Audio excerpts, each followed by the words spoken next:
Hi guys, welcome to skiing Tamil channel. இன்றைக்கி நம்ம skiing Tamil சேனலில் என்ன பார்க்க போகிறீங்கன்னா, தலைப்பாக்கட்டு பிரியாணி கடை ஒரு வீடியோ போட்டிருப்பேன்ல, அதை தான் நீங்கள் பார்க்க போகிறீங்க. 2 பார்க்க போகிறீங்க. சூப்பராக இருக்கும்னு நான் நினைக்கிறேன். Happy new year to all. சேஃபாக இருங்க, ஜாலியாக இருங்க, ஃபன் பண்ணுங்கள்.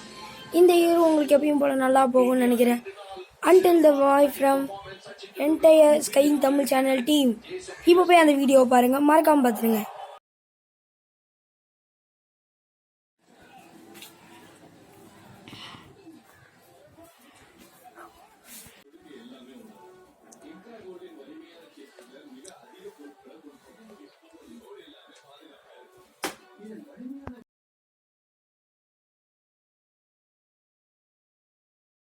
இன்னைக்கும் என்னைக்கு மாதிரியுமே கடை நல்லா ஓடணும். டேய் தம்பி, பிரியாணி இருக்காடா? இருக்கணும். சீக்கிரமா ரெடி பண்ணி கொடுப்பா, இல்லைன்னா சிக்கன் பண்ணிடுவேன்.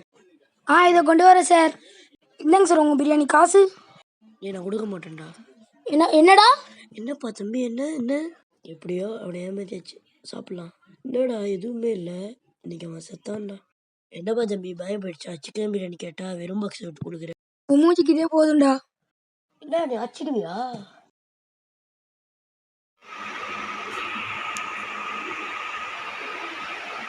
பத்து நாளா தோக்காத சாக்ஸோட துண்டோட நிலைமை எப்படிதான் இருக்கும்? காமெடி பீஸ் எப்படி இந்த தலைப்பாக்கட்டி பிரியாணி கடைக்கு ஓனரானா? அன்றைக்கி ஒரு நாள் அவன் ரோட்டில் நடந்து போயிட்டு இருக்கும்போது அவனுக்கு பிரியாணினா ரொம்ப பிடிக்கும். அவன் அதுக்காகவே ஒரு பிரியாணி கடை ஸ்டார்ட் பண்ணான். அதாவது ஒரு தலைப்பா கட்டினீங்கன்னா 2 பிரியாணி ஃப்ரீன்னு பண்ணான் அவனுக்கு. ஆனால் அவன் செஞ்ச பிரியாணி அவனாலே சாப்பிட முடியாது. அந்த மாதிரி அவன் இருக்கும்போது அவன் துண்டை வச்சு யாராவது அவனை கொலை பண்ண வந்தாங்க இல்லை அழிக்க வந்தாங்கன்னா அந்த துண்டை போட்டு அவனை கொலை பண்ணிடுவான் அவங்கள. அதனால அவன் ஒன்றும் கெட்டவனாக கிடையாது, நல்லவன் தான். ஆனால் அந்த மாதிரி அந்த துண்டில் அது 10 நாளாக துவைக்காத துண்டு, அந்த துண்டை அவன் போட்டானா இறந்துருவாங்க யார் இருக்காங்களோ.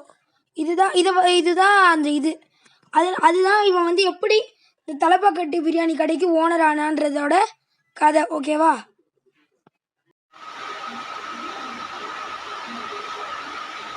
தலைப்பாக்கட்டு பிரியாணி கடை இன்னும் முடியல, இனிமேதான் ஆரம்பிக்குது.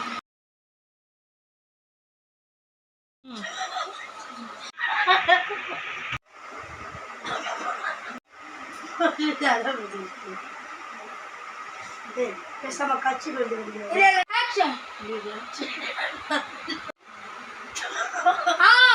கட் பண்ணுமா?